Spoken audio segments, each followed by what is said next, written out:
আসসালামু আলাইকুম। আজকে আমরা থিওরি অফ ইকুয়েশন সমীকরণ তথ্য নিয়ে আলোচনা করব।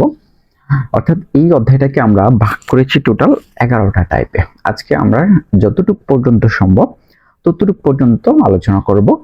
তবে এই অধ্যায়টা এইচএসসি দ্বিতীয় পত্রের মধ্যে বহুপদী সমীকরণ নামে এই অধ্যায়টা আছে।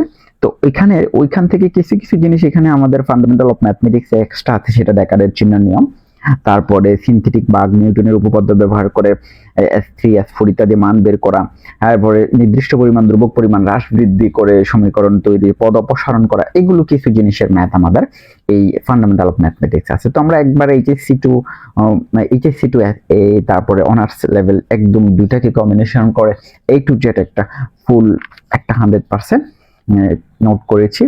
দেখেন আমরা শুরুতেই টাইপ 1 এর যে কনসেপ্ট বহুপদী সাধারণ যে আলোচনা, বহুপদী সমীকরণটা কি?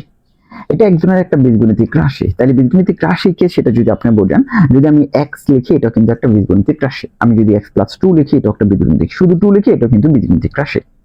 অর্থাৎ একটা বীজগণিতিক রাশি যা এক বা একাধিক পদ বিশিষ্ট হইতে পারে, একটা পদ হইতে পারে, একাধিক পদ হইতে পারে, যার চলকের মান ঘাতটা চলকের অঋণাত্মক বা ধ্রুবকের গুণফল হবে। চলকটাই এখানে এরকম হইতে পারে যে 2x + 5, এই চলকের অঋণাত্মক মানে এই চলকের ঘাতটা কি অঋণাত্মক হইতে হবে এবং এই ধ্রুবক পদের গুণফল আকারেও থাকতে পারে। এবং একাধিক পদ এরকম ভাবে হইতে পারে, যেমন 2x³ চলকের অঋণাত্মক এবং চলকের অঋণাত্মক ঘাত এবং ধ্রুবকের গুণফল এরকম, এটা একটা পদ, এটার সাথে যদি আমি 3x যোগ করি তাহলে এটা আরেকটা পদ, একাধিক পদ মিলে এটা একটা কি হইতে পারে আমাদের বহুপদী রাশি হইতে পারে। ঠিক আছে, এটা কিভাবে বহুপদী রাশি, কারণ এটার সাথে x⁴ দেওয়া যায়। তো এটা তো আর চলকের কি না, এটা তো আর চলকের অঋণাত্মক না, তখনই সেটা বহুপদী হবে না যদি এটার ঘাতটা কি হয়, বহুপদী ঘাত যদি ঋণাত্মক হয়। ঠিক আছে, এটা আমরা খেয়াল রাখবো। বহুপদীর ক্ষেত্রে ঘাতটা যদি কি হয়, এই ঘাতটা যদি ঋণাত্মক হয়, অথবা বহুপদীর ক্ষেত্রে ঘাতটা যদি কি হয় ভগ্নাংশ হবে না, ভগ্নাংশ অথবা কি হবে না ঋণাত্মক এবং ভগ্নাংশ হবে না। ঠিক আছে, যেমনটা আমরা যদি একটু খেয়াল করি যে ঋণাত্মক এবং ভগ্নাংশ বলতে কিরকম, ধরেন 2x⁴ - 1 + 3, তার মানে কি এইটা কি বহুপদী? না, এটা বহুপদী না। কেন না? কারণ চলক অঋণাত্মক আর ঋণাত্মক হয়ে গেছে। আবার কি আমি যদি এরকম লিখি জাস্ট √x + 3, এটা কি বহুপদী না? কেন?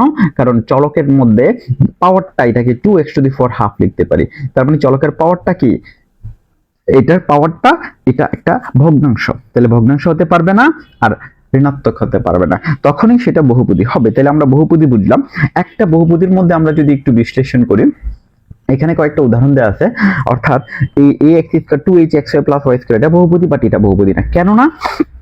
কারণ এটাকে আমি এইভাবে লিখতে পারি 2x² + 3x ইনভার্স + y²। দেখছেন, মানে এটা 1/x। আবার মাঝে মাঝে আমাদের ধোঁকা দেওয়ার জন্য তারা কি করতে পারে, এরকম রাখতে পারে, যেমন 2x² + x/3 + y। তো এটা কি বহুপদী? অবশ্যই এটা বহুপদী, কারণ এই ঘাতটা নেগেটিভ হবে না। এটা যেহেতু 1/x ছিল, এরকম ছিল, মানে 3/x ছিল, তখন এটার মধ্যে কিন্তু মানে চলকটা কিন্তু নেগেটিভ হয়েছে, বাট এটার মধ্যে হবে না। তো আমরা এটা বুঝলাম। আরেকটা গুরুত্বপূর্ণ বিষয় হচ্ছে এরকম ভাবে প্রকাশিত, যদি আমি এখানে যেটা উদাহরণ দিয়েছি vx³ + c, এটা যদি একটা বহুপদী হয়, কারণ চলকটা কি না নেগেটিভ না এবং চলকের ঘাত ভগ্নাংশ না, এই বহুপদীর ক্ষেত্রে সবচেয়ে বেশি পাওয়ার যেই পদের মধ্যে থাকবো, কারণ একাধিক পদ মিলে একটা বহুপদী হইতেই পারে, যেই পদের মধ্যে সবচেয়ে বেশি পাওয়ার থাকবো, ঘাত থাকবো, তাকে বলা হয় মানে এটাকে বলা হয় মুখ্য পদ। যেই পদের মধ্যে থাকবো মুখ্য পদ, মুখ্য পদের যে সহগটা থাকবে এটাকে বলা হয় মুখ্য সহগ। ঠিক আছে, মুখ্য সহগ, মুখ্য পদের যে সহগটা থাকবো, এই মুখ্য পদের যে পাওয়ারটা, যেটাকে টার্গেট করে আমরা এই মুখ্য পদটা বের করছি, যেটা পাওয়ার, এটার নাম হচ্ছে মাত্রা বা সর্বোচ্চ ঘাত আমরা যেটাকে বলি, এটার নাম কি মাত্রা। ঠিক আছে, আর এটা কি পদ? এটা হচ্ছে ধ্রুবক পদ। ঠিক আছে, এটা হচ্ছে ধ্রুবক পদ, মানে যে সংখ্যাটা থাকবো। তো আমি যদি এরকম একটা লিখি, ধরেন 3x⁴ 4 প্লাস ধরেন 2x² + 5x³ 5x + 3 = 2, এটা একটা যদি বহুপদী হয়, কারণ কোন চলকের ঘাতেই কিনা প্রত্যেকটা পদের মধ্যেই যোগফল আকারে আছে, একাধিক পদ মিলা হয়েছে এবং কোনোটাই ভগ্নাংশ না এবং কিনা নেগেটিভ না, তার মানে এটা একটা বহুপদী, বাট এটা সবচেয়ে পাওয়ার বেশি। মানে মাত্রা কত? যদি মাত্রা বলা হয় মাত্রা 4, যদি বলে মুখ্য পদ তাহলে মুখ্য পদ মানে পুরাটাই, আর যদি বলা হয় মুখ্য সহগ তার মানে 3। ঠিক আছে, এটা হচ্ছে মুখ্য পদ, মুখ্য পদ, এটা হচ্ছে তার মুখ্য সহগ। ঠিক আছে, মুখ্য সহগ, মুখ্য পদ আর মাত্রা ইজ ইকুয়াল টু 4। ঠিক আছে, আমরা মোট সব ইনফরমেশন এখান থেকে বুঝে নিলাম। এবার এখানে আসেন পূর্ণাঙ্গ বহুপদী এবং বহুপদী সমীকরণ। পূর্ণাঙ্গ বহুপদী যদি কোনো বহুপদী সমীকরণকে মানে আমরা এফ অফ এক্স দ্বারা প্রকাশ করি, এখানে সবচেয়ে মজার বিষয়টা হচ্ছে আমি এইভাবে লিখতে পারি 2x³ প্লাস ধরেন 3x প্লাস 5। তো এটার ক্ষেত্রে যে মিসিংটা হয়েছে 2x³ আমি এইভাবে লিখতে পারি 0 ইন্টু ধরেন x স্কোয়ার, তার মানে প্লাস 3x প্লাস 5। মানে প্রথমে কিউবের, তারপরে স্কোয়ারের, তারপরে 1 এর, তারপরে 0 এভাবে আছে। বাট এখানে কিন্তু নাই, মানে এটার মধ্যে কিন্তু মিসিং, মানে এটা কিন্তু মূলত মিসিং। যদি কোনো বহুপদীতে প্রতিটা পদ এরকম ভাবে সাজানো থাকে যে প্রতিটার মানে ধারাবাহিক ভাবে প্রতিটা পাওয়ার থাকবে, ঘাতগুলো এমন ভাবে থাকবে, চলক কোনো সহগ শূন্য হবে না, চলকের কোনো সহগ কি হবে না, এই কোনো সহগটাই শূন্য হবে না। ঠিক আছে, তার মানে এটা পূর্ণাঙ্গ বহুপদী। বাট আদর্শের ক্ষেত্রে এটা কিন্তু আদর্শ। ধরেন আমাকে 2x³ প্লাস ধরেন 3x দিল মাইনাস 5 দিল, বাট এটা কিন্তু কি আছে, আদর্শ আছে, মানে যে যা আছে তার সিরিয়াল মেনটেন আছে, মানে কিউবের পরে যেহেতু আমার এক্স স্কোয়ারটা নাই, সমস্যা নাই, তার মানে এটা আদর্শ বলা যায়। এটা কি শুধু আদর্শ বলা যায়? আদর্শ বহুপদী বললে এটা। পূর্ণাঙ্গ বললে এই ঘাতটা শূন্য হইলে এটা পূর্ণাঙ্গ বহুপদী হবে না। পূর্ণাঙ্গ বহুপদী হইলে প্রত্যেকটা চলক উপস্থিত থাকতে হবে। যেমন এখানে 2x³ এর পরে এবার এক্স স্কোয়ারটাও থাকতে হবে, এখানে 5x² থাকুক, 1x² থাকুক, 2x² থাকুক, কোনো প্রবলেম নেই। তারপরে 3x টাও থাকতে হবে, প্লাস 2 ধ্রুবকটা, মানে এখানে কোনো x এর সহগটা কি হতে পারবে না, মানে কোনো x এর সহগ মিসিং থাকতে পারবে না।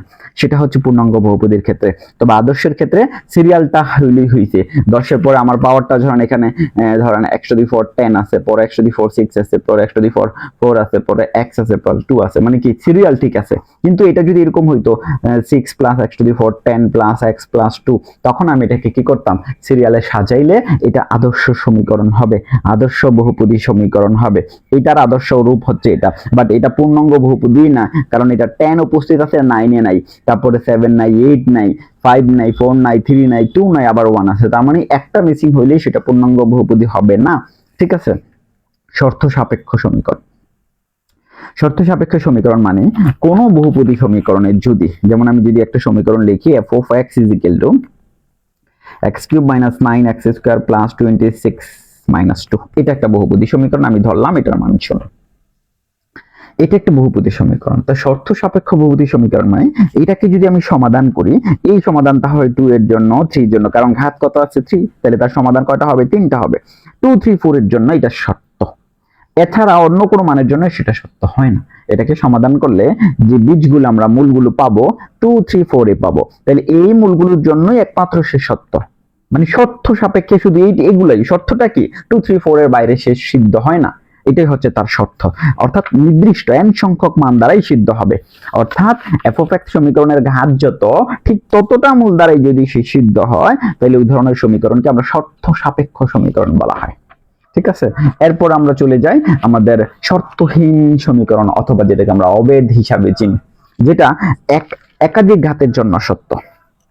যেমনটা কি, যেমন আমি যদি লিখি আপনাকে x plus a whole square, তাহলে এটাকে কি লেখা যায়, x square plus 2ax plus a square. তো আপনি যদি x এর মানে এখানে 2 বসান, তাহলে এখানে যা পাইবেন আর এই পক্ষ তাই পাইবেন, মানে x এর সকল মানের জন্য সত্য, মানে x এর সকল মানের জন্য সে সিদ্ধ হয়। ঠিক আছে, সকল মানের জন্য সিদ্ধ হইলে, x এর সকল মানের জন্য যদি সিদ্ধ হয়, তাহলে এটা হচ্ছে অবেধ বলি আমরা সাধারণত। এটাকে কি বলি, অবেধ, অথবা সমীকরণ বললে এটাকে বলা হয় শর্তহীন অবেধ। কোনো শর্ত নাই, x এর মান যাই বসায় দুই পক্ষ সমান হবে। আমি লিখলাম x প্লাস 2 হোল স্কোয়ার, আমার এটাই লেখা যায় x square plus 4x plus 4। আমি x এর মান যদি 2 বসাই, এখানে 4 মানে 16 হবে, x এর মান 2 বসাইলে এটা কত হয়ে যায়, 4 প্লাস 2 বসাইলে এটা 8 প্লাস 4, মানে আবারও 16 হয়। মানে এই পক্ষ আর এই পক্ষ কি হবে, সমান হবে, এই পক্ষ আর এই পক্ষ সমান হবে। এখন যদি আমি 2 বসাই নাই 3 বসাইতাম, -1 বসাইতাম, 3 বসাইতাম, মানে এখানে কোনো নির্দিষ্টতা নাই।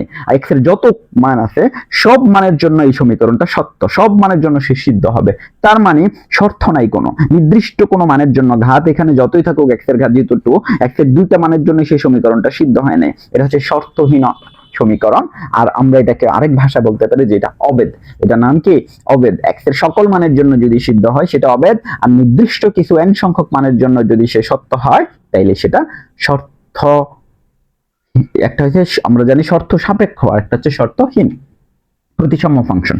এক্ষেত্রে দুটো জিনিস মনে রাখবেন। প্রতিসাম্য ফাংশন মানে ধরেন আপনাকে এরকম দিলে x plus Y plus Z, এটা একটা যদি বহুপদী হয়, ঠিক আছে, এই বহুপদীর ক্ষেত্রে প্রতিসাম্য যখন বলবে আপনি যে কোনো দুইটাকে শুধু বিনিময় করবেন, এইটা জিনিসটা মনে রাখবেন। মানে x এর জায়গায় y, y এর জায়গায় আবার x, এমন হইতে পারে আপনি y এর জায়গায় z, z এর জায়গায় y, যে কোনো দুইটা বিনিময় করলে এটা কি হয়, প্রতিসাম্য হয়, ঠিক আছে। আর যদি এখানে আরেকটা জিনিস খেয়াল রাখবেন, চক্রক্রমিক আরেকটা ভাষা আছে। চক্রক্রমিকের ক্ষেত্রে মনে রাখবেন যদি সেম জিনিসটা হয় যে এখানে এই x এর জায়গায় y, y এর জায়গায় z, z এর জায়গায় আবার x, চক্রাকারে একটার জায়গায় একটার জায়গায় একটা বসাইলে, মানে x এর জায়গায় আমি y বসালাম, y এর জায়গায় আমি z কে বসালাম, z এর জায়গায় আমি আবার x কে বসালাম, এরকম চক্রাকারে যদি মান বসানো হইলে পূর্বের রাশিটা ফিক্সড পাওয়া যায়। যেমন x এর জায়গায় y বসাইলাম, ঠিক আছে, আবার y এর জায়গায় z বসাইলাম, z এর জায়গায় আবার x বসাইলাম, তাইলে কি পূর্বের রাশিটা রয়ে গেল। যদি এরকম চক্রাকারে মান বসানোর পরে পূর্বের রাশিটা পাওয়া যায় তাইলে সেটাকে চক্রক্রমিক বলা হয়। আর শুধু যে কোনো দুইটাকে বিনিময় করে যদি পূর্বের রাশিটা ঠিক থাকে, তার মানে কি x এর জায়গায় যদি আমি y বসাই আর y এর জায়গায় যদি আমি x বসাই প্লাস z ঠিক থাকলে পূর্বের রাশিটা কি পাওয়া গেল, পূর্বের রাশিটা পাওয়া গেছে, তার মানে এটা প্রতিসাম্য। আবার এটা চক্রক্রমিক, মানে কিছু কিছু ক্ষেত্রে যেটা প্রতিসাম্য সেটা চক্রক্রমিক হইতে পারে, চক্রক্রমিক রাশিটা প্রতিসাম্য হইতে পারে, আবার সব সময় যে মানবে এমন না, ঠিক আছে। আমাদেরকে প্রমাণ করতে বলতে পারে যে এটা কোনটা চক্রক্রমিক কিন্তু প্রতিসাম্য নয়, কোনটা প্রতিসাম্য কোনটা চক্রক্রমিক না। তো আমরা এটাই জানা মনে রাখবো কিভাবে, যদি একটার জায়গায় একটা বসাইয়া, ঠিক আছে, যদি এরকম হয় যে একটার স্থলে একটা বসায়, x এর জায়গায় y, y এর জায়গায় z, z এর জায়গায় বসাইলে যদি পূর্বের রাশিটা ঠিক থাকে সেটা চক্রক্রমিক হবে, চক্রাকারে পরিবর্তন করে। আর যদি শুধু দুইটাকে বিনিময় করি, প্রতিসাম্যর ক্ষেত্রে কি যে কোনো দুইটাকে বিনিময়, তার মানে x এর এই y এর জায়গায় x আর x এর জায়গায় কত y, আমরা এটা লিখতে পারি y কে x বসাইলাম, x কে আমরা y বসাইলাম, তাইলে আর এই ক্ষেত্রে কি হইছে, এই ক্ষেত্রে একটার জায়গায় একটাকে বসাইছি, চক্রাকারে পরিবর্তন করা হয়েছে, ঠিক আছে। মানে x এর জায়গায় y, y এর জায়গায় দিয়েছে চক্রক্রমিক এবং প্রতিসাম্য। তাহলে প্রতিসাম্য ফাংশন, চক্রক্রমিক ফাংশন, অবেদ, সমীকরণ, বহুপদী, কখন বহুপদী হবে, মুখ্য পদ, মুখ্য সহগ, এইগুলো থেকে জাস্ট বেসিকটা যদি আপনি শিখে যান, এমসিকিউ কিভাবে করবে এখান থেকে কিন্তু হাজার এমসিকিউ বানানো যাবে। তার মাত্রা কত, তার বহুপদীটা কোনটা পূর্ণাঙ্গ বহুপদী, কোনটা আদর্শ বহুপদী, কোনটা শর্তহীন অবেদ, কোনটা শর্ত সাপেক্ষ অবেদ, কোনটা প্রতিসাম্য ফাংশন, কোনটা এরকম ভাবে অনেক, কোনটা প্রতিসাম্য নয়, কোনটা প্রতিসাম্য চক্রক্রমিক নয়, এমসিকিউর হিউজ জিনিস আছে এখান থেকে বানানোর জন্য। আমি কয়েকটা প্র্যাকটিসের জন্য কয়েকটা এমসিকিউ আমরা এখানে সাজিয়েছি। টাইপ 1 এমসিকিউ, নিচের কোনটি বহুপদী, আগে দেখেন এটার ঘাতটা কত হবে, ভগ্নাংশ হবে, এটাও ভগ্নাংশ হবে, একটা হইলেই বাদ, এটাও ভগ্নাংশ, তার মানে একমাত্র কটাই হচ্ছে আমাদের আনসার, ঠিক আছে। আমরা এগুলো বেসিক সহকারে আলোচনা, সমীকরণের মূল কয়টা, যে সমীকরণের সবচেয়ে বেশি ঘাত যত তার মূল থাকবে ততটা, ঠিক আছে। এটা সব মানের জন্য সত্য হবে না, এটা অভেদ না, এটা সমীকরণ, শর্ত সাপেক্ষ সমীকরণ, ঠিক আছে। 3 নাম্বার আমরা চলে যাই, বহুপদীর ঘাত বা মাত্রা কত, এখানে কত 7, এখানে কত 6, এখানে কত 3 আর x এর কত 1, তাহলে 4, তাহলে যেটা মাত্রা সেটার ঘাত যেটার সবচেয়ে বেশি এটাই তো মাত্রা, মানে মুখ্য পদ এটা, মানে ঘাত কত, এটার ঘাত বা পাওয়ার বা মাত্রা এটা কত 7, ঠিক আছে। আমরা চলে যাই পরবর্তী 4 নম্বরে, নিচে কোনটি পূর্ণাঙ্গ বহুপদী, পূর্ণাঙ্গ মানে যেটার ধারাবাহিকভাবে সবগুলো থাকতে হবে। আপনি দেখেন এখানে 4 এর পরে 3টা নাই, x এর যে পাওয়ার 4 এর পরে x কিউবের সহগটা শূন্য আছে, এখানে এটা শূন্য থাকতে পারবে না, একমাত্র খ নাম্বারেই সঠিক। এখানে x টা নাই, এখানে আবার এটা তো বহুপদী না, নেগেটিভ দিয়ে দিয়েছে, তার মানে এটা বহুপদী না। 5 নাম্বারে বলতে নিচের কোনটি প্রতিসাম্য কিন্তু চক্রক্রমিক নয়, প্রতিসাম্য চক্রক্রমিক, x এর জায়গায় y, y এর জায়গায় x বসাইলে প্রতিসাম্য হবে, মানে এটা। আর x এর জায়গায় y, y এর জায়গায় z, z এর জায়গায় আবার x বসাইলে এটা যদি প্রতিসাম্য হয় না, এটা চক্রক্রমিক প্রতিসাম্য, চক্রক্রমিক প্রতিসাম্য, এটা শুধু চক্র প্রতিসাম্য বাট চক্রক্রমিক নয়। কারণ আমি একটু যাচাই করে দেখি, আমি যদি x এর জায়গায় y বসাই, y এর জায়গায় আবার z বসাই, z এর জায়গায় আবার x বসাই, এটা ঠিক থাকতেছে।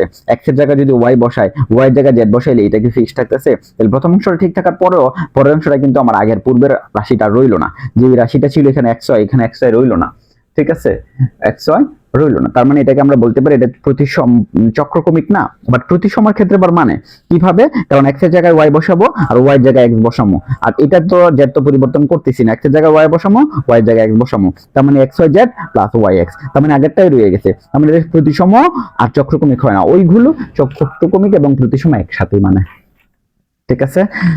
আমরা টাইপ 1 এর যে এমসিকিউ এগুলো আমরা ক্লোজ করেছি, এরকম বুঝছে নিয়ে আপনারা এখান থেকে কত হাজার এমসিকিউ বানানো যাবে সেই বেসিকটা আপনারা আগে জানবেন। চলে যাচ্ছি আমরা টাইপ 2 এর কনসেপ্ট নিয়ে। মূল বা বীজের সংখ্যা, একটা সমীকরণের মধ্যে বীজগুলো কোন ফরম্যাটে থাকে, বীজগুলো নিয়ে যত প্রকার। ধরেন একটা সমীকরণ যদি এটার ঘাত কত, এটাকে আমি যদি এভাবে প্রকাশ করি যে a x⁴n plus b x⁴n minus 1 plus c x⁴n minus 2 plus d, এরকম চলতে চলতে মানে একটা ধ্রুবক পর্যন্ত একটা সমীকরণ আমাদের আসলো। এটা সবচেয়ে বেশি পাওয়ার কত, n পাওয়ার পরে n থেকে কমছে, পাওয়ার আরো কমছে। তো n ঘাতের যদি একটা বহুপদী হয় তার মূল সংখ্যা হবে n সংখ্যক। কত সংখ্যক? কোন সমীকরণ, বহুপদী সমীকরণের মূল যেটা পাওয়ার যেটা সবচেয়ে বেশি, তার মূল কতটা হয়? ততটা হয়। তাইলে আরেকটা জিনিস হচ্ছে এটা বীজগণিতিক মৌলিক উপপাদ্য। প্রত্যেক n এর মান যদি 1 থেকে বেশি হইতেই হবে বা 1, কারণ 1 না হইলে তো এটা হয় না। মানে ধরেন 2x⁴ যদি 1 না হয় তাহলে তো 0 হয়ে যায়। মানে বহুপদীর ঘাত পাওয়ারটা অবশ্যই n এর 1 এর সমান বা 1 এর চেয়ে বেশি হইতে হবে। 0 হইলে তো এটা বহুপদী হয়, বাট ওই যে x⁴ 0 লেখা যায় বহুপদী হয়, কিন্তু তার কোনো মূল থাকবে না, কারণ সে নিজেই তো একটা মূল, মানে ধ্রুবক সংখ্যা বা, ঠিক আছে। তার মানে n n n n এর মান যদি কত হয় 1 বা তার চেয়ে বড় হয়, ওই ঘাতের বহুপদী সমীকরণের কমপক্ষে একটা বাস্তব অথবা অবাস্তব মূল থাকবে। এটা হচ্ছে বীজগণিতিক মৌলিক উপপাদ্য। আমাকে এমসিকিউতে দিতে পারি এটা কিসের উপপাদ্যকে মিন করে বা বীজগণিতিক মৌলিক উপপাদ্যের শর্তটা কত, ঠিক আছে। আচ্ছা, অবাস্তব মূল, অবাস্তব যুগল মূল। একটা জিনিস মনে রাখবেন, যদি কখনো বহুপদী সমীকরণ আমরা যদি সমাধান করি, ধরেন এরকম একটা সমীকরণ x² 2x + 3, তো আমরা যদি e = 0, এটা দ্বিঘাত সমীকরণ, মূল আসবে দুইটা। আপনি যদি এই সমীকরণটা সমাধান করতে চান, তাইলে আপনি যদি কোনো, আমি জানি না সমাধানটা কত, আমি নিজেই একটা বানায়া সমাধান লিখলাম। ধরেন x এর মান 2 + 3i হইলো, কারণ এটাকে আপনি বাস্তব মূল পাবেন না। ধরেন কারণ কি, আমি সেটাও ব্যাখ্যা করব যে এই সমীকরণে বাস্তব মূল নাই কেন। ডেকার্টের চিহ্নের সাহায্যে আপনি একদম ইজিলি বুঝতে পারবেন যে এটার মধ্যে বাস্তব মূল থাকবে কি থাকবে না। আমি লিখেই বুঝে ফেলতে যে এটা থাকবে না, যেহেতু ডেকার্টের চিহ্ন আমাদের এই ক্লাসে আছে শেষের দিকে, তাই আমি এটা। তো ধরেন এটা একটা অবাস্তব মূল থাকবে, মানে কাল্পনিক মূল থাকবে, মানে এই মূলটা এটার সমীকরণে যদি হয়ে থাকে, আমি এটা শিওর না, ঠিক আছে। তার মানে এরকম একটা মূল আছে, মানে ধরেন a + ib, তাইলে জিনিসটা সুন্দর হয়। a + ib আকারে এরকম একটা এটার মূল আছে। তার মানে কখনো যদি কোনো সমীকরণের একটা মূল অবাস্তব হয়ে যায় এবং ওই অবাস্তব মূল যদি এই সমীকরণকে সিদ্ধ করে থাকে, তাইলে তার কনজুগেট যে অবাস্তবটা, মানে তার কনজুগেট যেটা, মানে x এর মান যদি a + ib হয়, কনজুগেটটা কত হবে? a - ib, ঠিক আছে। মানে তার বিপরীত যে মূলটা আছে, তার এই জোড়াটাও তাকে সিদ্ধ করবে।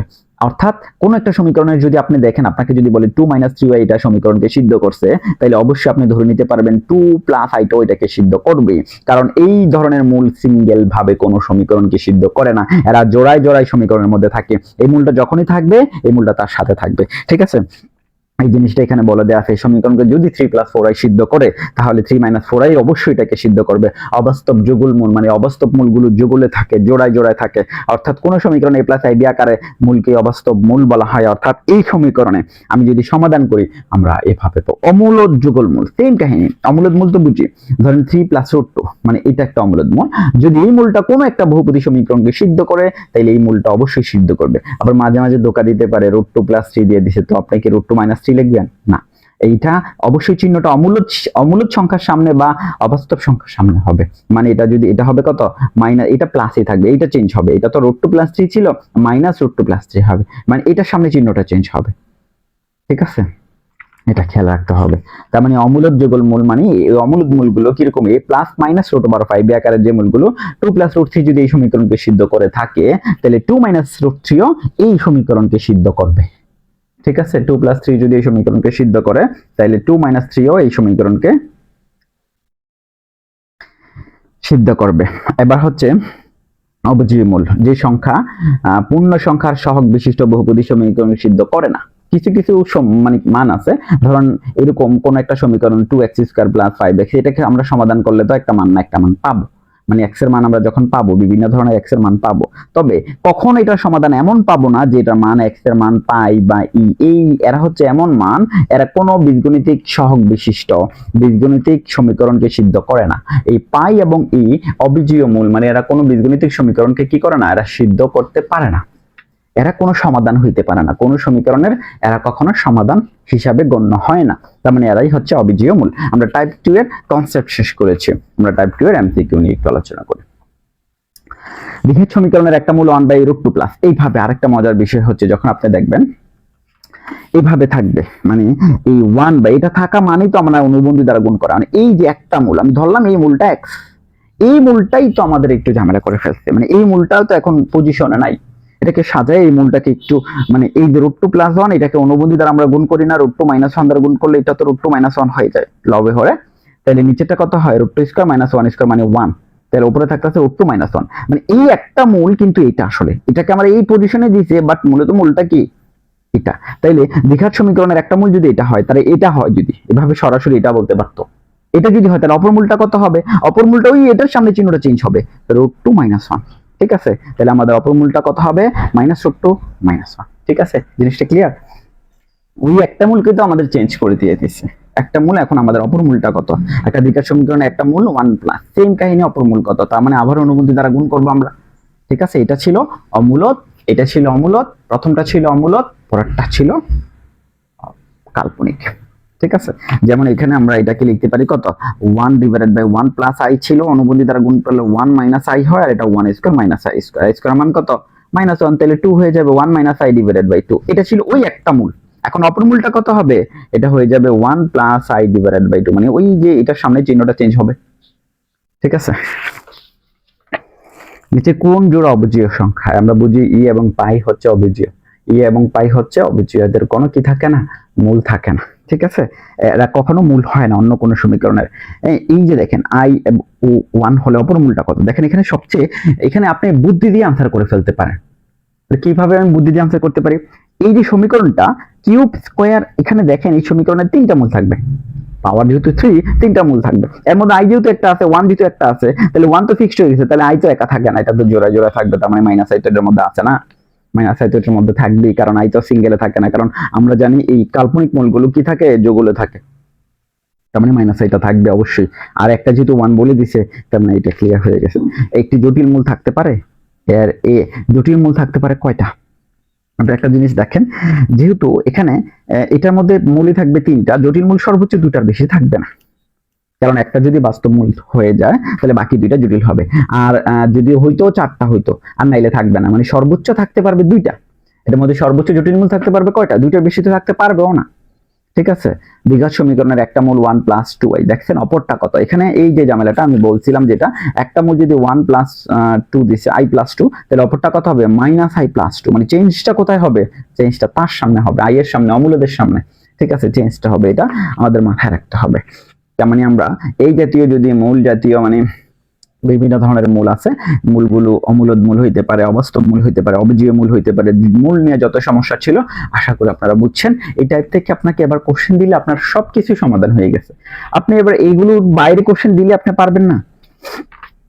আমরা চলে যাই কনসেপ্ট 3 নিয়ে, প্যাকেটের চিহ্নের যে নিয়ম।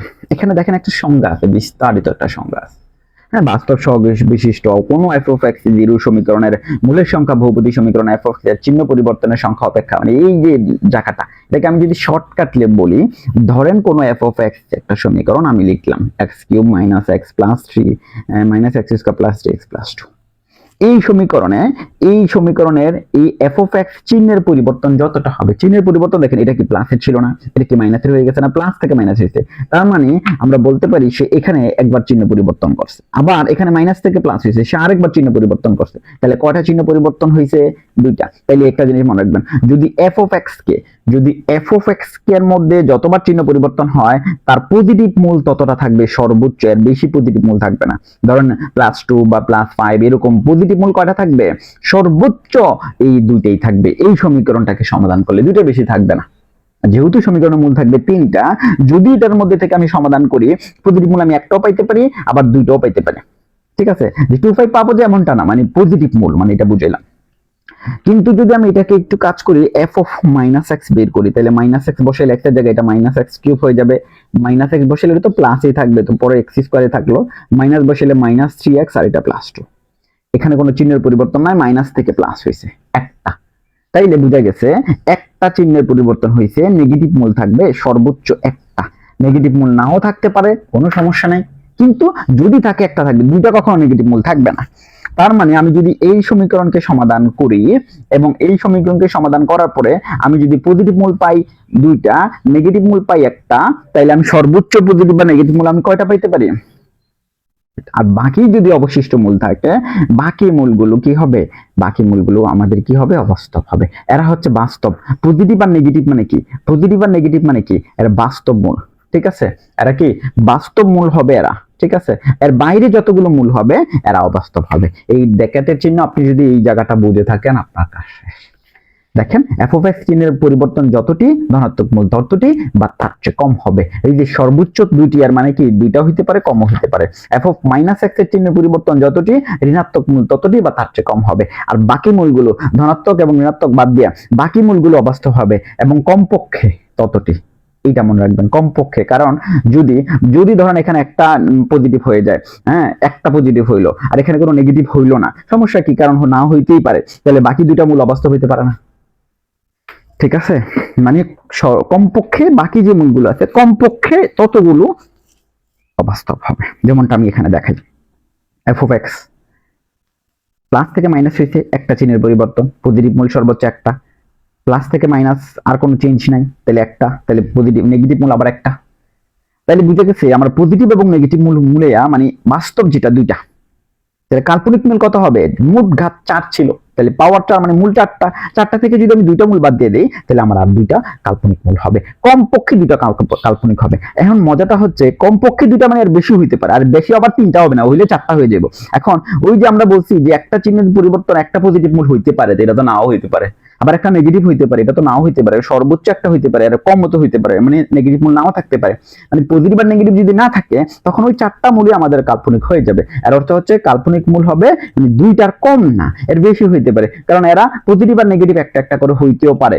তো হইলে দুইটা হবে কমপক্ষে দুইটা অবাস্তব, বাকিগুলো বাস্তব। পরের উদাহরণটা দেখেন বুঝতে পারবেন।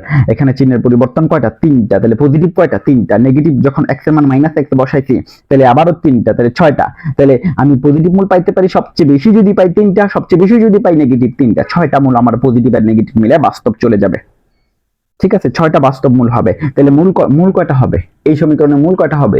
x এর মান কত? পাওয়ার কত? 10, তাহলে মূল হবে 10টা। 6টা যদি বাস্তব হয়ে যায় তাহলে 4টা হবে কাল্পনিক, এটা কমপক্ষে, ঠিক আছে। কমপক্ষে 4টা কাল্পনিক হবে, ঠিক আছে। আশা করি এটা জাস্ট দেখেন, আপনার খুব কম সময় জিনিসটা একবার গুছানো ভাবে আমরা শেষ করে দিচ্ছি, আপনি দেখবেন আনসার করবেন, ঠিক আছে। সমস্যাগুলো দেখেন, আমরা যদি দেখি একটু ট্রাই করি, এমসিকিউ দেখি কিভাবে আছে। চিহ্নের পরিবর্তন আছে, কয়টা বাস্তব মূল বিদ্যমান? তো বাস্তব মানে কি? এখানে যেহেতু কোনো চিহ্নের পরিবর্তন পজিটিভ, আমরা জানি কি বাস্তব মূল তখনই থাকে যখন এফ অফ এক্স এর চিহ্ন পরিবর্তন যতটি ততটা পজিটিভ, আবার এফ অফ মাইনাস এক্স এর চিহ্ন পরিবর্তন যতটি ততটি সর্বোচ্চ নেগেটিভ থাকে। বাট এর তো কোনো চিহ্নের পরিবর্তন নাই, তার মানে তার কোনো এই পজিটিভ বা নেগেটিভ মূল থাকবে না, মানে যতটা থাকবে ততটাই অবাস্তব। এখন আবার সমস্যা হচ্ছে তার কি 3টা মূল আছে না 4টা মূল আছে? এখন এটা যদি কিউব দিয়ে দিত তাইলে কিন্তু বেজাল হয়ে যেত, 2টা মূল থাকতে পারতো, সর্বোচ্চ অবাস্তব। কারণ কি সে তো হয় কি আকারে থাকবে, মানে জোড়া আকারে থাকবে, মানে অমূলদ মূলগুলো বা অবাস্তব যে মূলগুলো মানে কাল্পনিক যে মূলগুলো এগুলো জোড়া আকারে থাকবে, আই আকারে যে মূলগুলো এগুলো জোড়া আকারে থাকবে, ঠিক আছে। কয়টা মূল বাস্তব? আপনি দেখেন এটাকে যদি আমি পজিটিভ করি, এটাকে যদি চিহ্নের পরিবর্তন করি x⁴ - x + 3 এই প্লাস থেকে মাইনাস, মাইনাস থেকে প্লাস, তাহলে দুইটা পজিটিভ, ঠিক আছে। দুইটা পজিটিভ চিহ্ন, তাহলে পজিটিভ মূল থাকতে পারে দুইটা। আচ্ছা মূল হচ্ছে 4টা। এবার নেগেটিভের সময় দেখি, আমি যদি x এর মান -x বসাই তাহলে x⁴ 4 এ থাকবে, মাইনাস বসলে এটা প্লাস হয়ে যাবে। কোনো চিহ্ন পরিবর্তন আছে, তাহলে নেগেটিভ মূল কয়টা থাকবে? কোনো নেগেটিভ মূল নেই, মানে নেগেটিভটা নেই, তাহলে এই পজিটিভ আর নেগেটিভ মিলে মানে দুইটা, সর্বোচ্চ 2 + 0 মানে দুইটাই হবে। তার মানে আমাকে বলছে বাস্তব, তো বাস্তব কয়টা হবে? দুইটা। জাস্ট এখানে কিন্তু আমি একটু একটাই করছি আমার মনে হয়, দুইটাই আমাকে যাচাই করতে হবে আর কি। দুটি চিহ্নের পরিবর্তন হয়েছে, তার মানে নেগেটিভের যেহেতু পরিবর্তন হয় নাই, তার মানে পজিটিভেরটাই আনসার, মানে দুইটি বাস্তব, সর্বোচ্চ দুইটা বাস্তব মূল হবে। এখানে দেখেন দুইটা আছে, আবার সর্বোচ্চ দুইটা আছে, ঠিক আছে। মানে দুইটার বেশি কমও হইতে পারে, মানে কি একটাও থাকতে পারে, কিন্তু একটা থাকবে না, কারণ অবাস্তব তো আর এখানে একটা হইলে 3টা অবাস্তব হবে না, তার মানে দুইটাই হয়ে যাবে আর কি এই সমীকরণটার জন্য, ঠিক আছে। ডেকার্টস সাইন দিয়ে কি নির্দেশ করা হয়? নির্দেশ করা হয় এটা দ্বারা মূলের সংখ্যার হিসাব করা হয়। বাস্তব কয়টা মূল থাকে, কাল্পনিক কয়টা মূল থাকে, মূলের সংখ্যা হিসাব করা হয় সাধারণত ডেকার্টের চিহ্ন দ্বারা, ঠিক আছে। মূলের সংখ্যাটা হিসাব করা হয়। কোনো বহুপদী সমীকরণের ডেকার্টস রুল প্রযোজ্য কখন? বাস্তব সহগ বিশিষ্ট হইতে হবে, মানে এক্স এর সহগগুলা, এক্স ওয়াই এর যে সহগগুলো এগুলো কি হইতে হবে? এক্স ওয়াই এর যে সহগগুলো, ধরেন এই যে সহগগুলো বাস্তব হইতে হবে, ঠিক আছে, বাস্তব সহগ বিশিষ্ট বহুপদীর এফ অফ মাইনাস এক্স এর চিহ্নের পরিবর্তন সংখ্যা কত? তাইলে আমি যদি এক্স কে যদি মাইনাস এক্স বসাই তাহলে এটা চেঞ্জ হয়ে যাবে। এরপরে চিহ্ন প্লাস, মাইনাস থেকে প্লাস, আবার প্লাস থেকে মাইনাস। তো একটা, দুইটা, তিনটা চিহ্নের পরিবর্তন হয়েছে। ঠিক আছে, কটা চিহ্নের পরিবর্তন হয়েছে? তিনটা। তাহলে আমরা বুঝলাম এখানে চিহ্নের পরিবর্তন তিনটা। তো আমি এখানে যদিও উদাহরণ এগুলো প্র্যাকটিসের যে সিস্টেমটা এগুলো যদিও কম মনে হয়, কিন্তু আপনি যে কনসেপ্টটা শিখছেন, আপনাকে কোথায় থেকে দিবে এই ধরনের কোশ্চেন? এই কনসেপ্ট থেকে আপনাকে কোনো প্রশ্ন দিয়ে আটকাইতে পারার সম্ভাবনা নাই। ঠিক আছে, আমরা চলে যাই টাইপ 4 এ। সিনথেটিক বাঁক এবং নিউটনের যে উপপাদ্য টাইপ 4 এ, এগুলো মোটামুটি বড় বড় ম্যাথ। এমসিকিউতে যদি শুরুর যে অংশগুলি থেকে যদি কোশ্চেন দিয়ে ফেলে, এই কারণে একটু আলোচনা করি। সিনথেটিক বাঁক পদ্ধতিতে সহগগুলো ব্যবহার করে আমরা খুব সহজে ভাগফল এবং ভাগশেষ বের করা যায়। ভাগফল এবং ভাগশেষ বের করা যায়। আমরা একটা সিনথেটিক ভাগ করি, ধরেন একটা সিনথেটিক ভাগ করি। আমাদেরকে দিয়েছে কত? 6x to the power 4 plus ধরেন 5x cube minus 13x plus 2। এটা ভাগ, এটাকে ভাগ করতে বলছে x প্লাস 2 দিয়ে। ধরেন এটাকে x প্লাস 2 দিয়ে ভাগ করব, ভাগফল একটা আসবে। আমরা যদি ওইভাবে করতাম না যে x প্লাস 2 দিয়ে তাকে ভাগ করব 6x to the power 4 plus 5x cube plus minus 13x plus 2। তো এইভাবে ভাগ করলে আমরা একটা ভাগশেষ পাইতাম, একটা ভাগফল পাইতাম, ঠিক না? হ্যাঁ, এখন আমরা এইভাবে সিনথেটিক পদ্ধতিতে করে ফেলতে পারবো। আমরা কি করব? তার সহগ বলবো। 6 5, এখানে একটা দেখেন 4 এর উপরে 3 মানে 6 5, বাট x স্কয়ারের সহগটা কিন্তু নাই, যেটা নাই সেটা 0 বসাইতে হবে। তারপরে মাইনাস 13, তারপরে 2। এবার আমি কত দ্বারা ভাগ করব? এটা কি মনে মনে 0 ধরে আপনাকে x এর মানটা বের করে -2 হয়। x এর মান কত? -2 এখানে বসাই দিই। ঠিক আছে, এটা হচ্ছে সিনথেটিক ভাগ পদ্ধতিতে আমরা ভাগফল এবং ভাগশেষটা বের করব। তো আমি এই -2 এইখানে বসানোর পরে এইটা যা থাকবে তা আমি এখানে লিখে দিব। এখানে যা থাকবো তা আমি এখানে টান দিয়ে নিচে লিখে দিব। এবার এই -2 দ্বারা এটা যদি গুণ করি, 6 দোকানে 12 মাইনাসের 12 হয়, এটা এখান থেকে গুণ করে এখানে লিখবো, যোগ করলে -7 হয়। ঠিক আছে, -7। এবার এইটার সাথে আবার এটাকে গুণ করব, মাইনাসে মাইনাসে প্লাস, 7 দোকানে 14 এখানে লিখে দেব, যোগ করলে আবার 14 হয়। এবার এটা দ্বারা গুণ করব আবার, তাহলে আবার -28 এখানে লিখে দেব, যোগ করলে মাইনাসের কত হবে? -28 42 হবে, -42, ঠিক না? -41 41। তো এবার 41 হইলে, এবার আমি যদি এই 41 মাইনাস আবার প্লাস 41 দোকানে 82, তাহলে মাইনাসের প্লাসের 82, তাহলে এটা কত হইলো? 84 হইলো। তাইলে মনে রাখবেন এই শেষেরটা হচ্ছে ভাগশেষ, শেষেরটা কি? ভাগশেষ। ঠিক আছে, আর ভাগফল কত? শেষেরটা হচ্ছে ভাগশেষ, ভাগফল হবে এখানে পাওয়ার কত ছিল? 4 থেকে শুরু ছিল, আর এটার সাথে আমি এক ঘাত কমে 6x cube minus 7x square plus 14x minus 41 equal to 0। আর এটা হচ্ছে এটা তো যে সমীকরণ, এটা যেহেতু ভাগফল, এটা হচ্ছে তার কি? ভাগফল। এইভাবে আমরা ভাগফল এবং ভাগশেষ বের করতে পারি। ঠিক আছে, আমরা এইভাবে ভাগফল এবং ভাগশেষ কি করতে পারি? বের করতে পারি। এটা হচ্ছে আমাদের রুলটা। সিনথেটিক পদ্ধতিতে আমরা খুব সহজে ভাগফল এবং ভাগশেষটা বের করতে পারি। আমরা জাস্ট একটা পদ্ধতি আলোচনা করেছি, সেটা আশা করি আপনারা বুঝছেন। কি করছি? প্রথমটা একদম সোজা নামাই নেবেন, তারপরে এটা দিয়ে এটাকে গুণ করে এখানে বসাবেন, যোগ বিয়োগ করে আবার এটা দিয়ে এটাকে গুণ করে এখানে বসাবো, যোগ বিয়োগ করে যা পাই সেটাকে আবার এটাতে গুণ করে এখানে বসাইবো। ঠিক আছে, তো এইভাবে আমরা পর্যায়ক্রমে সবগুলো যোগ বিয়োগ করে গুণ করে এইভাবে ক্যালকুলেশন করে লাস্টেরটা যেটা হবে সেটা ভাগশেষ, লাস্টেরটা যেটা হবে সেটা ভাগশেষ। ঠিক আছে, নিউটনের উপপাদ্য।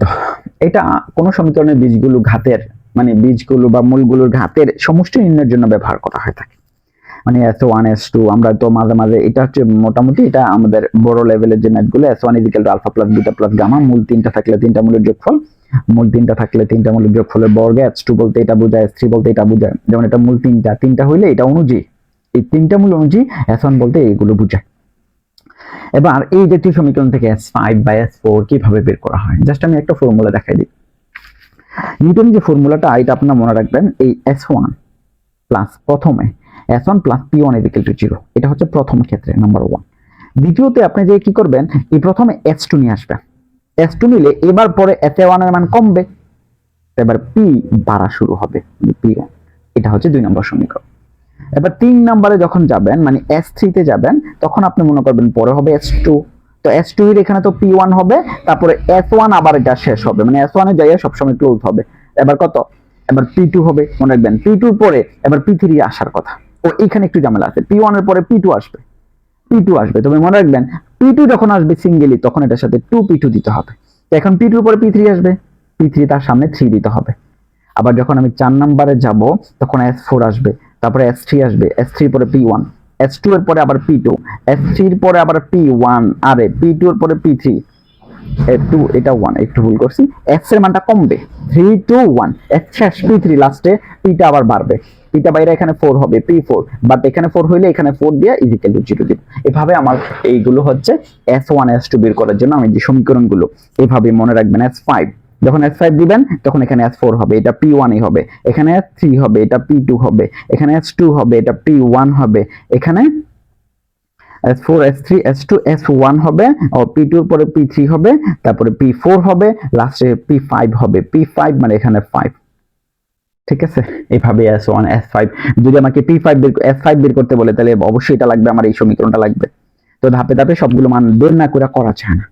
ঠিক আছে, তবে এখানে আরেকটা জিনিস মনে রাখবেন, যদি আপনাকে এই সমীকরণটা দেয়, আমাকে যে সমীকরণটা দিল x³ - 2x² + x - 1 = 0, মনে রাখবেন আপনাকে P1 বলতে বুঝাইবো এই প্রথমটা বাদ দিয়া, প্রথমটাকে বাদ দিয়ে এটা হচ্ছে -2, P2 বলতে বুঝাইবো x এর সহগ মানে 1, P3 বলতে বুঝাইবো -1, এবং P4 হতে শুরু করে বাকি সব শূন্য, P5 হতে শুরু করে বাকি সব শূন্য। তো আমাদেরকে বলছে কত S5 বের করার জন্য, আমি 3টা বের করে দিই, কারণ এমসিকিউতে আমাদের বড়, আমি 3টা বের করে দিই আপনাদের, তা আপনি বুঝে যাবেন S3টা বের করি।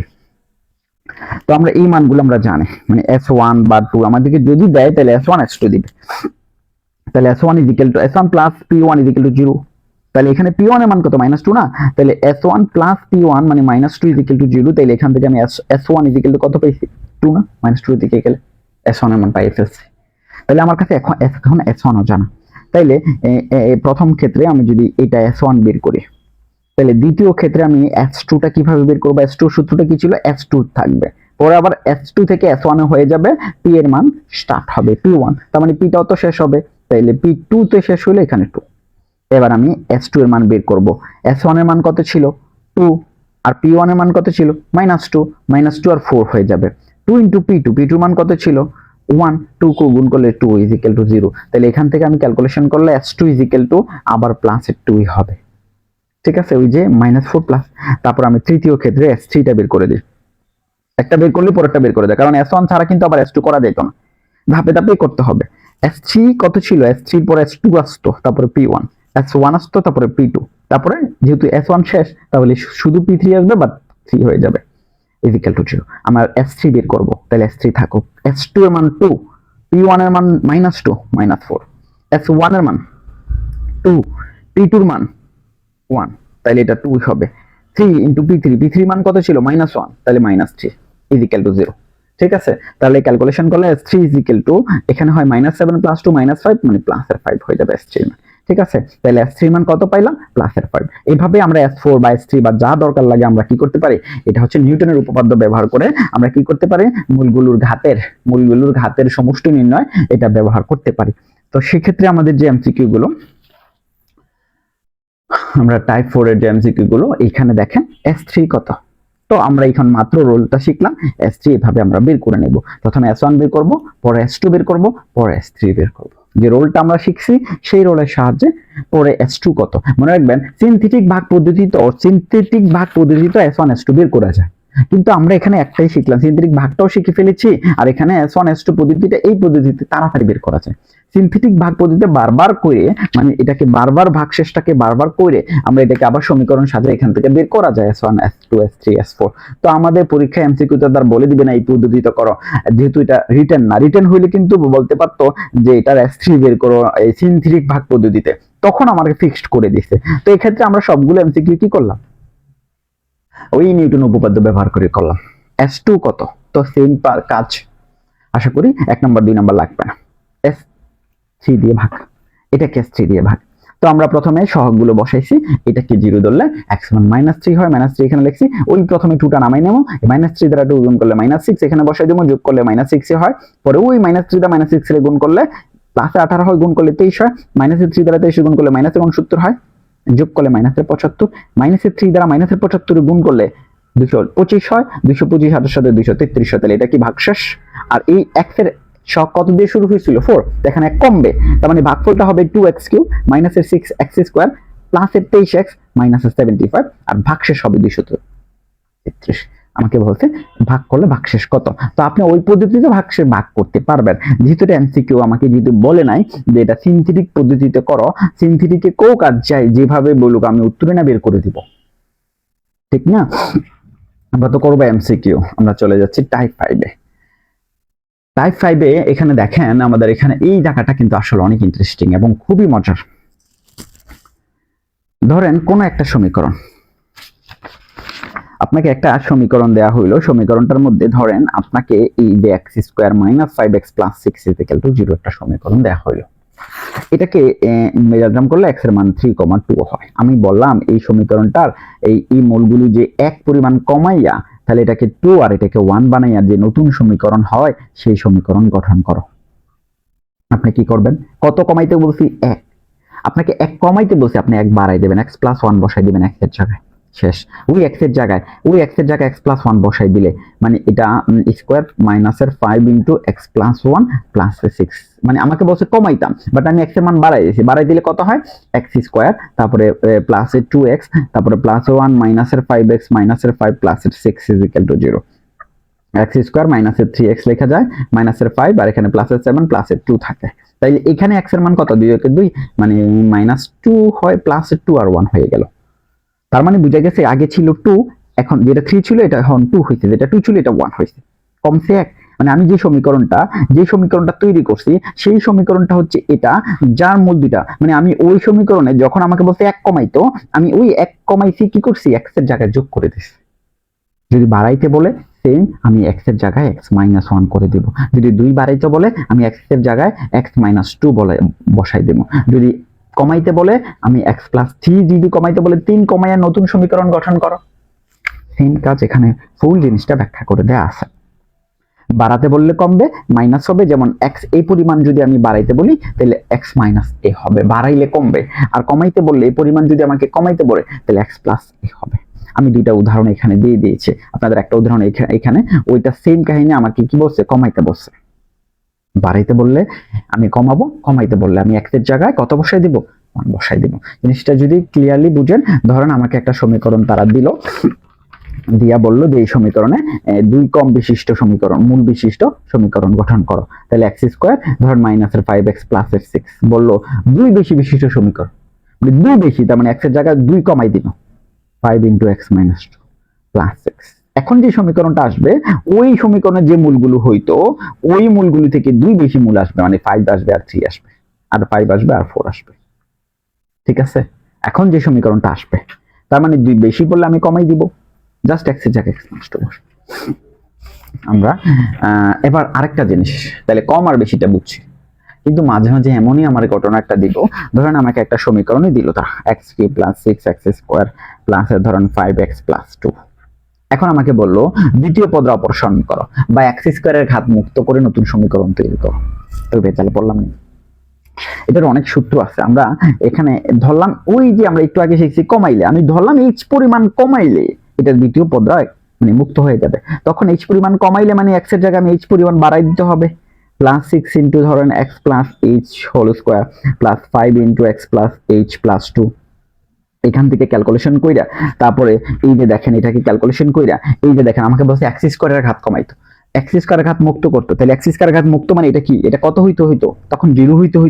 মুক্ত হইলে তো এটা 0 হয়ে যাবে, তার মানে এটার মান 0 বসে দিলে এটার মান কত? -3।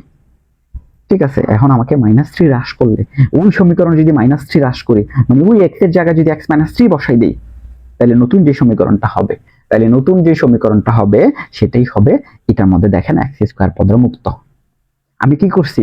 ওই h পরিমাণ কমাইছি, বাট আমি লং পদ্ধতিতে যাব না, আমি শর্টকাট একটা নিয়ম শিখবো। h এর মানটা সরা ডাইরেক্ট বের করে ফেলবো, মাইনাস দিব a1 / n * a0। মনে রাখবেন a1 বলতে যেটা বুঝাইবো সেটা হচ্ছে দ্বিতীয় পদের সহগ। এখানে দ্বিতীয় পদ কত ছিল? 9, তাহলে 9। আর h মানে n, এটা কিন্তু n মানে হচ্ছে সর্বোচ্চ ঘাত কত ছিল যে সমীকরণটা? 3 ইনটু তারপরে প্রথম পদের সহগ, ঠিক আছে? সর্বোচ্চ ঘাত যেটা ছিল এটা তো সর্বোচ্চ ঘাত, মানে এখানে সর্বোচ্চ ঘাত যেটা ছিল তার সহগ = 1। তাইলে এটা 3 হয় নিচে, -3 হবে রেজাল্ট। এইচ এর মান কত? -3। এইচ এর মান মানে -3 হওয়া মানে আপনি যেই সমীকরণটা ছিল মানে f of x = x³ + 9x² plus এর 8x + 5 = 0, সেই সমীকরণে x এর x -3 আসছে, -3 বসাই দেব। এবার আর উল্টা না, যেটা আসছে এটা বসাই দেব, x এর জায়গায় x -3 বসাই দেব। এখানে কিউব আছে প্লাস 9 × x - 3 স্কয়ার আছে প্লাস 8 × x - 3 প্লাস 5 = 0। তো এটাকে আবার ক্যালকুলেশন করলে, এটা কিউবের সূত্র ক্যালকুলেশন করলে ওই মানটা বের করা লাগতো না, ডিরেক্টলি আমরা কতটুকু কমাইলে, ঠিক আছে। এটা তো আমরা এখানে ক্যালকুলেশন দেওয়াই আছে, দেখেন x এর মান যদি 3 কমাইছি, তার মানে a cube -3a² b + 3ab² - b cube, আর এটা 9 × a² - 2ab + b স্কয়ার, আর এখানে 8x - 3 24। এবার এটাকে ক্যালকুলেশন করতে যে অটোমেটিক x স্কয়ারটা ডিলিট হয়ে গেছে। মানে এখানে যেহেতু আমি মুক্ত করব, তাইলে প্রথমত কতটুকু কমাইলে, তো সেটা সূত্রটা কি? Shortcut -a1 / n × a0। তাহলে a1 টা কি? দ্বিতীয় পদের সহগ, n টা কি? সর্বোচ্চ পাওয়ার। আর সর্বোচ্চ পদের যে সহগটা, ঠিক আছে, সর্বোচ্চ পদের সহগটা বসাই দিলে h এর মান আমি যা পাই, x এর জায়গায় আমি কি করব, এই h এর মান যদি 2 পাই তাহলে x + 2 বসাই দিব, h এর মান যদি -3 পাই x - 3 বসাই দেব x এর জায়গায়। তাহলে ওই যে নতুন সমীকরণটা আসবে, সেই সমীকরণটা ওই একটা যে পদটা মুক্ত হওয়ার কথা সেটা মুক্ত হয়ে যাবে, ঠিক আছে। x² পদ মুক্ত করতে গেলে ওইটা মুক্ত হয়ে যাবে, ঠিক আছে। তাইলে অটোমেটিক দ্বিতীয় পদ বললে একটা জিনিস খেয়াল রাখবো, আমি a1 বলতে কি বুঝাবো? দ্বিতীয় পদের সহগ না, এই a1 টা সবসময় খেয়াল রাখবেন, যেই সহগটা আমাকে দ্বিতীয় পদ মুক্ত বলছে, তাহলে দ্বিতীয় পদটা আমি মুক্ত করার জন্য দ্বিতীয় পদের সহগ, আমাকে যদি তৃতীয় পদ বলে তাহলে তৃতীয় পদের সহগ বুঝাবো a1 বলতে, ঠিক আছে। দ্বিতীয় পদের সহগ যেটা বলবো, এই যে a1 মানে দ্বিতীয় পদের সহগ না, এটা এই তৃতীয় পদের হইতে পারে যদি আমাদের তৃতীয় পদ মুক্ত করতে বলে। আর এটা সর্বোচ্চ সহগ, সর্বোচ্চ মাত্রা এটা ঠিক থাকবে, শুধু a1 টা চেঞ্জ হবে, ঠিক আছে। a1 টা চেঞ্জ হবে, তারপরে এভাবে আমরা সমীকরণ গঠন করব। এই টাইপের উপর বেস করে আমাদের যে এমসিকিউ গুলো আছে, 3x² - 4x - 5 = 0 সমীকরণের মূলদয় হতে এক কম, মানে এক বাড়বে, x + 5 বসাই দেব আর x + 1 বসাই দেব। এই দেখেন 3 * এই যে x এর জায়গায় x + 1 হোল স্কয়ার -4 × x + 1 - 5 = 0। তাহলে এটাকে ক্যালকুলেশন করলে আমরা দেখি কত হয়, 3 * ধরুন x + 1 হোল স্কয়ার -4 × x + 1 - 5 = 0। তাহলে এটাকে লেখা যায় 3 × x² + 2x + 1, তারপরে -4x - 4 - 5 = 0। তার মানে এটাকে লেখা যায় 3x² + 6x + 3 -4x - 9 = 0। তার মানে এটা লেখা যায় 3x² + 2x, 3x² + 2x, আর এটা হচ্ছে -6 = 0। আমার মনে হয় এটার মধ্যে আরেকটু কমন যাবে, যেহেতু রাইখা দিছে, 3 তো কমন জানা, 3x² + 2x - 6, ঠিক আছে। প্রত্যেকটি 4 বেশি, মানে এটা থেকে 4 বেশি, তাহলে 4 আমরা কি বেশি মানে কমাই দিব, x - 4 করে দিব, বেশি মানে কমাই দিব, x এর জায়গায় x - 4 করে দিলে ক্যালকুলেশন করলে সমীকরণটা আসবে।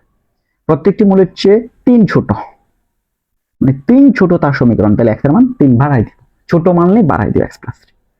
সমীকরণে রূপান্তর করে যার দ্বিতীয় পদটি অনুপস্থিত মানে এটার মান কত, এই যে 2 নাম্বারটা কত, 9, তাহলে a1 টা হবে 9।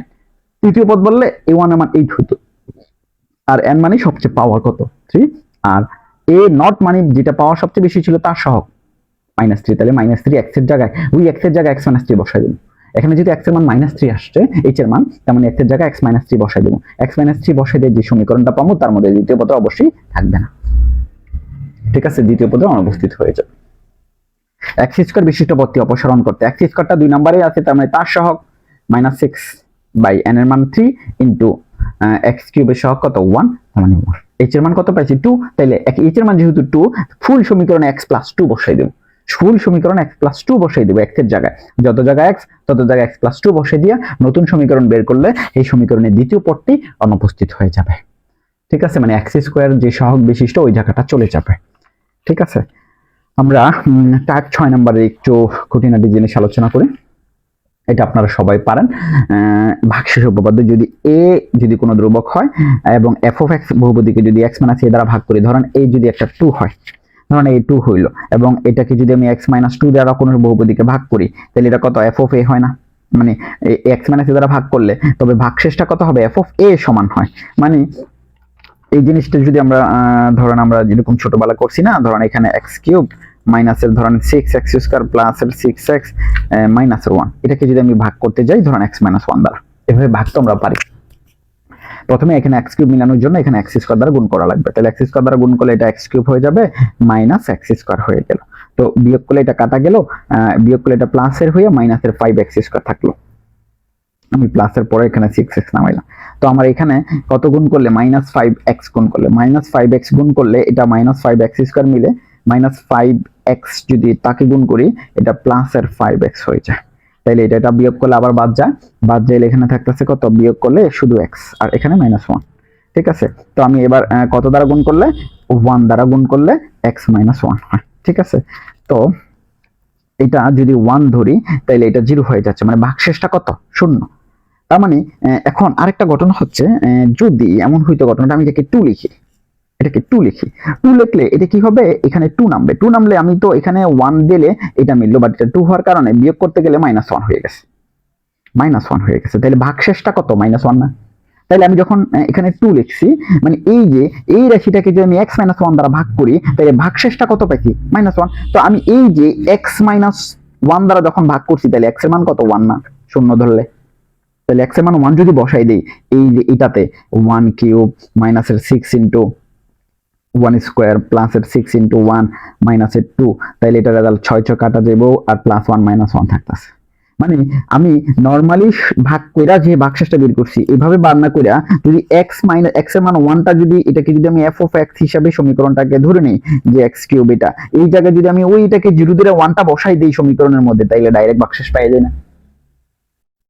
ঠিক আছে, এটাই আমরা শিখছিলাম যে এইভাবে ভাগশেষটা বের না করে যেটা দিয়ে ভাগ করবো এটাকে 0 ধরে x এর মানটা যদি সেখানে বসাই দেই তাহলে সরাসরি ভাগশেষ পাওয়া যায়। আমি দেখাই দিলাম যে ভাগশেষ 0 হইলে এটা একটা উৎপাদক, ভাগশেষ 0 হইলে x মাইনাস 1 উৎপাদক, মানে ডাইরেক্টলি বিভাজ্য। ঠিক আছে, তার মানে এটাই এখানে বোঝানো হয়েছে। তার মানে দেখেন x কে x মাইনাস 2 দিয়ে ভাগ করলে ভাগশেষ কত, x এর জায়গায় 2 বসাই দেবো, x এর জায়গায় 2 বসাই দিলে 7 হয়ে গেছে। ঠিক আছে, তারপরে এত একটি উৎপাদক x মাইনাস 2 হলে ভাগশেষ কত, উৎপাদক মানে ভাগশেষ শূন্য হবে। কে কোন মানের জন্য এই সমীকরণটি একটি উৎপাদক হবে, উৎপাদক মানে এটা দ্বারা বিভাজ্য, কে কোন মানের জন্য, তাইলে বসে কে এর কোন মানের জন্য এই সমীকরণের একটা উৎপাদক হবে। তো আমি যদি এখানে 3 বসাই যদি 0 হয়, ঠিক আছে, আমি যদি কে এর কোন মানের জন্য উৎপাদক হবে, উৎপাদক মানে কি, শূন্য, মানে যেটা বসাইলে এখানে শূন্য হবে। ঠিক আছে, যেটা বসাইলে এটা শূন্য হবে ওইটাই হবে এটার সমীকরণের রেজাল্ট। ঠিক আছে, আমি যদি 3 বসাই দিই, আপনি 3 বসাই যাচাই করেন।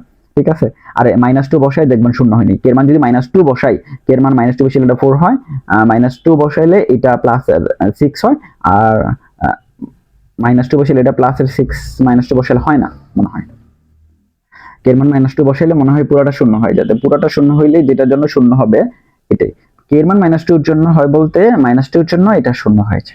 ঠিক আছে, তার মানে বোঝা গেছে যে এটা একটা উৎপাদক হবে, কথা এটা সেটা বিশ্লেষণ করে নেবেন। আচ্ছা, আশা করি আজকে আমরা ক্লাসটি এই পর্যন্তই সমাপ্ত করব। এখানে ভাগশেষ উপপাদ্য মানে টাইপ 6 পর্যন্ত, টাইপ 6 এ কি আর আছে, না আর কিছু না। পরবর্তী ক্লাসে আমরা মৌলের সহগ বা সম্পর্ক নিয়ে আলোচনা করব। ভাগশেষ উপপাদ্য আপনারা সবাই পারেন, এটা করে নেবেন এই সবগুলো, আর এর আগের পর্যন্ত আশা করি আপনারা বুঝবেন। তো আজকে আমরা এই ক্লাসের মধ্যে প্রায় অনেক কিছু আলোচনা করলাম, দেখা হবে পরবর্তী ক্লাসে। ওকে, আজকে পর্যন্তই।